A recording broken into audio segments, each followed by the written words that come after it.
Bonjour à tous et bienvenue dans ce module numéro 6, voilà, encore une fois dédié sur les outils de validation de données. Donc on a vu déjà pas mal d'exemples d'utilisation de cet outil donc, que l'on trouve, je vous rappelle, dans l'onglet données. Dans l'onglet données, on a ici un groupe qui s'appelle outils de données et là on a un bouton voilà, qui s'appelle ici validation de données. Voilà, donc ça va vous permettre ici de pouvoir, cet outil, de pouvoir autoriser la saisie de certaines données que l'on va valider lors de vos saisies dans des sources de données notamment. Alors, donc on a vu déjà pas mal d'exemples et là on va continuer donc à en voir d'autres. On va voir ici maintenant comment on peut créer une liste déroulante qui va être dépendante l'une de l'autre. Exemple, ici nous avons un tableau où nous avons ici des catégories de produits. Par exemple ici on a la catégorie par exemple A, n'importe, et en face on va avoir ici la liste des produits de cette catégorie là. Donc ici dans le catégorie A on va avoir le produit 10, 11, 12, 13, 14. Okay. Je vais chercher ici mon produit catégorie D. Là dès que je vais arriver à côté je vais avoir la liste des produits de catégorie D. Donc voilà les produits 40. Voilà, si je vais dans ma catégorie de produits B, je vais avoir les produits 20. Okay. Voilà, donc ici, comment, en fonction ici d'une liste, si je rechange elle, que je la mets en C, vous allez voir, on va avoir ici les produits 30, 31 et 32. Okay. Donc voilà, donc ici, ça va être vraiment totalement indépendant. Voilà, et on va aller voir comment on peut bien utiliser des validations de données pour que automatiquement, dès qu'ici il va y avoir une nouvelle donnée, on va avoir par exemple ici le 9 janvier, peu importe. Ici, on va aller sélectionner une catégorie B. Allez, on va prendre la B. Et ici, donc, on va avoir les produits 20, 21, 22. On va avoir ici automatiquement la gestion. D'accord directement. Donc ici, si je mets une quantité 10 et que je mets une quantité 5, voilà, ça va automatiquement ajuster ici ma liste. Alors, eh bien, on va aller voir ici. Donc déjà, évidemment, j'ai besoin ici d'avoir une liste qui va répertorier toutes mes catégories et ici une liste pour chacune de mes catégories, ici une liste de mes produits. Donc pour ça, eh bien, on l'a inséré ici dans une liste. Voilà, donc ici j'ai ma liste de mes catégories. Ok, catégorie A, B, C, D. Ensuite, eh bien, pour chacune de ces catégories, donc pour la catégorie A, j'ai mis toute la liste de mes produits, catégorie B, j'ai mis toute cette liste, et ainsi de suite, et ainsi de suite. Okay. Donc première chose à faire, c'est de créer évidemment vos listes. Donc là, elles sont faites. Et ensuite, donc, c'est de transformer toutes ces listes en outil tableau. Donc ça, je vous l'avais déjà montré pour que ça soit dynamique. Hein. L'objectif ici, si par exemple ici, dans mon catégorie C, je fais un produit numéro 33, vous allez voir, hein, je vais glisser ici la poignée de recopie. Voilà. Voilà, je viens de rajouter un nouveau produit dans cette catégorie C. Et bien automatiquement, quand je vais aller chercher ici dans ma catégorie C, ce produit-là, vous allez voir, il vient d'apparaître ici déjà dans cette nouvelle liste. Voilà, donc on va avoir ici une liste qui va en plus d'être dépendante, mais elle va aussi également vous permettre de pouvoir automatiquement déployer cette liste et l'actualiser autant de fois que vous le souhaitez. Okay. Alors première chose, donc, c'est de prendre toutes ces listes et les transformer en outil de tableau. Donc je rappelle, il faut aller dans l'onglet accueil et ici mettre sous format de tableau. Voilà ici ces listes, d'accord. Donc ici et leur donner un nom. Donc là j'ai cliqué sur le premier, il s'appelle T catégorie, là il s'appelle T catégorie A, ensuite T catégorie B. Voilà, je leur ai donné un nom. Alors, je mets la lettre T pour les dissocier de les plages nommées, hein. Donc ici ce sont mes catégories. Et ensuite donc j'ai donné un nom, donc une plage nommée au contenu de tous mes tableaux, d'accord. Exemple, donc ici, hein, si je vais ici dans cette liste, vous allez voir, on va aller voir ici les catégories A. Donc ici, c'est bien ici le nom que j'ai donné à cette plage. Ici, je vais chercher la catégorie B. Il va bien sélectionner ici les données correspondantes. Donc ici, comment on fait, hein, on va sélectionner ici les données. Voilà, on va ici dans l'onglet formule, on va faire définir un nom. Et là, on va lui donner un nom. Donc ici, hein, je lui ai donné le nom de catégorie C à lui aussi. Voilà, donc on lui donne. Et là, il va falloir donner le même nom. Donc ça, c'est important. La plage nommée que vous allez donner ici, donc ici en catégorie C, doit être donc le même nom que les noms que vous avez mis dans vos catégories. Donc ça, il faut que ça soit écrit de la même façon. Comme ça, vous allez voir, on va utiliser après une fonction qui permet la fonction indirecte, qui va vous permettre de pouvoir récupérer le nom de cette plage et du coup les données directement. Ok. Voilà, donc outil tableau, donner des noms à vos tableaux et ensuite à l'intérieur donc mes plages nommées. Donc si je vais ici dans le gestionnaire de noms, vous allez voir ici on a bien toutes les catégories qui vont apparaître directement. Ok. Voilà, on va bien avoir ici les catégories directement. Alors, donc ça c'est fait. Ensuite, bien deuxième chose, c'est d'aller ici utiliser la fonction indirect. Alors cette fonction indirect, on va aller voir égale indirect, ça fait quoi? Cette fonction indirecte, elle va donner la référence spécifiée par une chaîne de caractères. Donc elle donne la référence d'une cellule à partir de ses coordonnées. Exemple, si je fais indirect de la cellule, par exemple, je ne sais pas moi, B6, alors attention, c'est du texte, B6, et je ferme la parenthèse, vous allez voir, il va vous mettre ici l'intitulé. Je vais lui demander d'aller faire la A5 par exemple, donc va me chercher la valeur qui se trouve en A5, il va aller chercher ici cette cellule qui se trouve en A5 et il y a bien écrit date commande. Voilà. Si je lui dis d'aller chercher la A10, vous allez voir qu'automatiquement il va chercher la date. Bon, évidemment ici la date mais en format date, donc on va le remettre en format date pour que vous sachiez que c'est bien la même, c'est bien celle du 9. Voilà, si je vais chercher la A8, voilà, il va bien chercher celle du 7. D'accord. Voilà, donc cette fonction, on va lui dire d'aller chercher cette plage nommée. Alors pour ça, encore une fois, il suffit d'aller lui dire de créer une liste déroulante. Alors on y va, donc on va aller chercher ici, on se positionne, on va aller dans l'onglet données. Dans l'onglet données, on va chercher l'outil validation de données. Et là, donc on n'a plus qu'à y taper, donc je vais mettre juste par-dessus, voilà. On a juste qu'à y taper égal indirect de quoi? Eh bien du nom de la plage qui se trouve, de la cellule qui se trouve juste devant, et lui automatiquement, puisqu'il va chercher le nom catégorie D, eh bien il va chercher la plage nommée qui s'appelle catégorie D, et automatiquement il va chercher la plage nommée correspondant à la liste.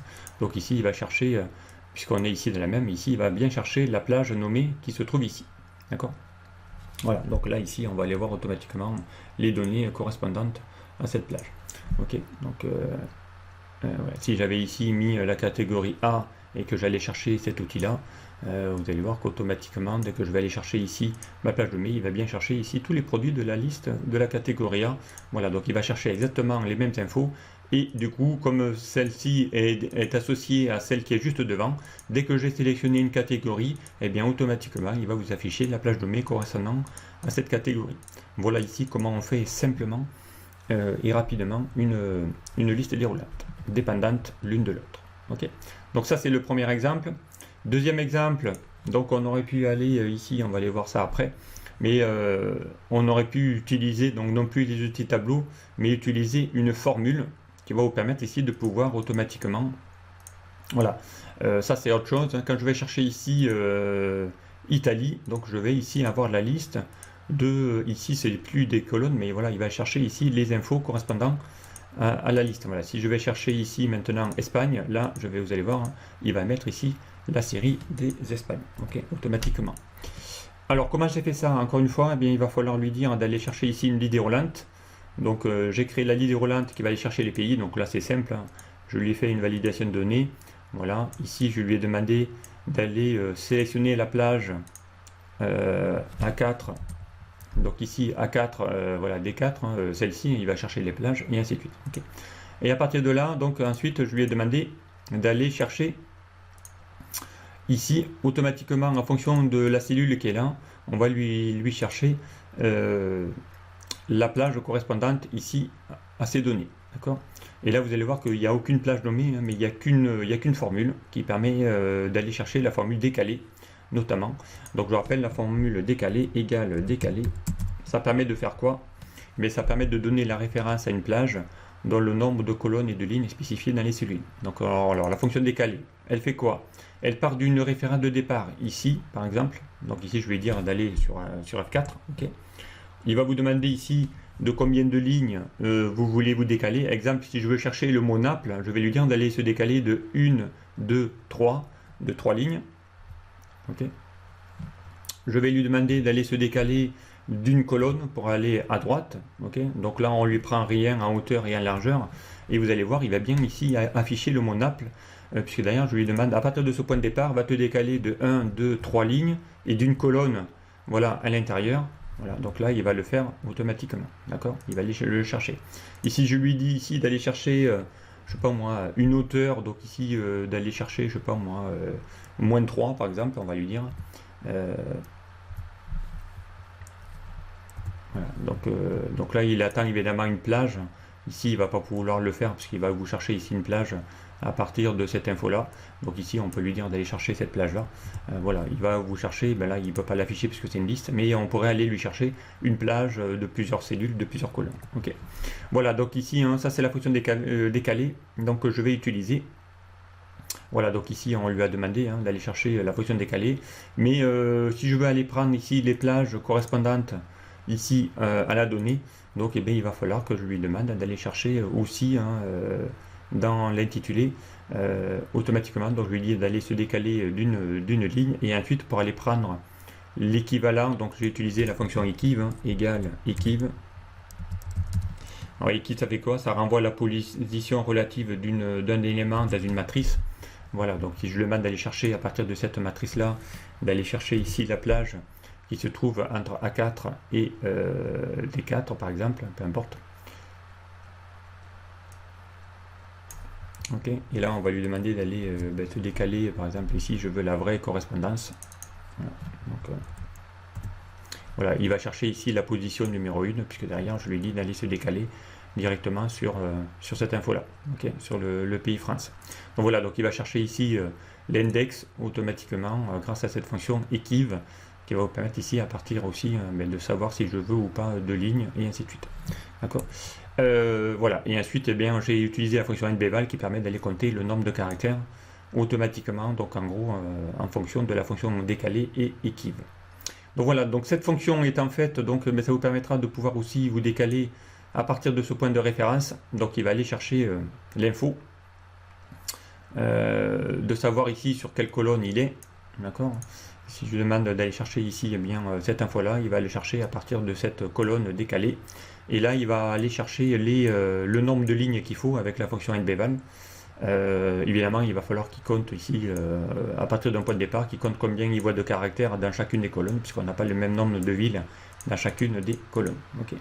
Et automatiquement, une fois que je vais intégrer ça dans la liste, donc cette formule là, évidemment il faudra l'intégrer dans une validation de données. Donc c'est ce que j'ai mis ici, hein. On va aller chercher ici la validation de données. Ici j'ai bien la formule complète, je lui ai autorisé une liste, je vais chercher la formule et à partir de là il va bien se décaler automatiquement en fonction du pays que je lui ai sélectionné. Ok, je vais chercher Italie et là je vais avoir la liste. D'accord. Voilà, donc ici je vais pouvoir mettre voilà, si je rajoute ici par exemple une autre ville en Italie, et bien automatiquement cette ville va automatiquement se rajouter dans cette nouvelle liste, puisque derrière bien comme je lui ai demandé d'aller chercher une plage dynamique grâce à cette fonction nbval décalée, donc compte-moi le nombre de valeurs qu'il y a à partir de la cellule A4, et ensuite on va lui demander d'aller chercher tout ça dans une plage, d'accord, en fonction de la colonne qui est là. Voilà, donc tout ça, eh bien, c'est une fonction, voilà, on a 3 fonctions imbriquées, même 4. Voilà, donc automatiquement, il va chercher ici cette plage, grâce à cette formule. Ok. Et la dernière, donc ben, ça, je peux le faire aussi rapidement et beaucoup plus simplement en utilisant ici, pareil, même chose. Donc ici, je mets par exemple Italie, ici, je vais mettre, il va m'afficher ici mes données. Voilà, donc si je mets ici, encore une fois, Turin, et bien automatiquement vous allez voir que là dans l'Italie il va bien chercher Turin, mais là ici la formule elle va être encore plus facile, puisque là je vais utiliser une fonction qui s'appelle index, voilà, qui va renvoyer une valeur ou la référence à l'intersection d'une ligne ou d'une colonne. Okay. Voilà, donc ici un index, ça va vous permettre ici de pouvoir lui dire tiens, va me chercher ici dans cette matrice. Voilà, ici il va vous demander combien de lignes il y a par rapport ici, si je lui demande d'aller se décaler d'une ligne, voilà, et d'une colonne. Voilà. Il va vous mettre ici la France parce qu'il est resté sur la même ligne et la même colonne. Voilà, il va vous chercher ici les infos. Encore, si je lui demande de se décaler de 2 colonnes, voilà, il va chercher le mot Italie, donc il se trouve juste à côté. Du coup, eh bien, vu que cette fonction index me permet d'aller chercher ici plusieurs colonnes, donc ici en fonction de la colonne qui est là, et bien, alors, encore une fois, j'ai utilisé ici un outil tableau. Donc là, j'ai un tableau que j'ai appelé T France, là un tableau que j'ai appelé T Italie, un tableau que j'ai appelé T Espagne, T Angleterre, voilà. Et ensuite, à partir de là, ben, je lui dis d'aller chercher ça dans toutes ces... dans tous les tableaux. Donc encore une fois, je lui ai demandé d'aller chercher les tableaux. Donc égal index, voilà, tout simplement. Je lui ai demandé d'aller chercher eh bien, toutes mes plages. Alors attention, ce sont des plages, donc il faut mettre, il y en a plusieurs, on va mettre ici une parenthèse, parce que c'est une matrice. Donc il va vous demander d'aller chercher T France. Voilà, ici on peut lui faire ici T France par exemple. Donc on lui demande les valeurs, on lui en demande un deuxième, donc on va chercher T Italie, on lui en demande T Espagne, on lui demande T Angleterre. Voilà, donc là il va chercher ici les tableaux. Ensuite, ici on n'a pas besoin de numéro de ligne, on n'a pas besoin de numéro de colonne. D'accord. Par contre ici on a besoin ici de ma zone à aller récupérer. Donc ma zone ici, hein, c'est quoi? Eh bien on va aller chercher la fonction équipe, puisqu'il va falloir qu'il l'identifie par rapport à une cellule de départ. Donc ici c'est bien elle qui va me dire sur quelle colonne il doit aller la chercher. D'accord. Dans quel type de colonne? Eh bien dans la colonne qui se trouve dans ces quatre là. D'accord. Et je veux la vraie valeur correspondante. Voilà, donc ici, hop, on va mettre 0. Et ici, je ferme la parenthèse de mon équipe et je ferme la parenthèse de mon index. Voilà, et automatiquement, donc il va chercher ici les infos. À part que là, évidemment, ici, il va vous mettre valeur. Pourquoi valeur? Parce que derrière, eh bien, il faut que cette formule soit intégrée dans une liste automatique. Donc ici, hein, il va falloir que je prenne cette formule et que je lui donne un nom. Sinon, il ne va pas aller les chercher automatiquement. Donc ça, c'est important. Donc on va faire échappe. Voilà. On va aller chercher, définir un nom. On va l'appeler, je sais pas moi, voilà, mes villes, par exemple. Et ici, on va lui afficher, voilà, toute la formule correspondante. Ok. Et là, donc ici, eh bien, je vais pouvoir maintenant assez rapidement aller chercher les infos dans cette liste déroulante. Si je l'appelle ici maintenant, je vais aller chercher la validation de données. On va chercher un outil. Donc là, je vais aller chercher mes listes, hein, ou ma ville. Hein. Donc c'est ce que je lui ai demandé. Hein. Ici, si je fais F3, voilà, on va aller voir ici ma liste ou mes villes. Hein. Donc il doit y avoir ici mes villes qui doit apparaître. Peu importe. Voilà. Donc, alors, hop, on va aller chercher ici mes villes. Alors, on va aller chercher ici les infos. On va aller chercher la validation de données. On va aller chercher la formule, pardon. Voilà, donc ici, j'avais utilisé mes villes. Voilà, ici mes listes. Voilà, donc ici, on va faire la référence. Donc ici, on va bien ici aller chercher la fonction index. Voilà, de ma table France, de ma table Italie, de ma table Espagne, de ma table Angleterre. Et ici, je vais aller chercher donc les fameuses instructions équive qui va aller chercher ici les infos. Et là, je lui ai donné un nom qui s'appelle mes listes. Et automatiquement, eh bien, il va aller chercher les infos en fonction ici de ma ville. Donc, il va se positionner sur la bonne colonne. Et en fonction de la colonne, il va vous afficher les listes correspondantes. Ok. Directement. Allez, on va effacer tout ça. Alors, j'ai perdu ma validation de données. On revient. Voilà, on va aller chercher mes listes. Donc on va ici faire égal F3. On va aller chercher ici mes listes. Voilà, et là on va chercher ici mes villes automatiquement.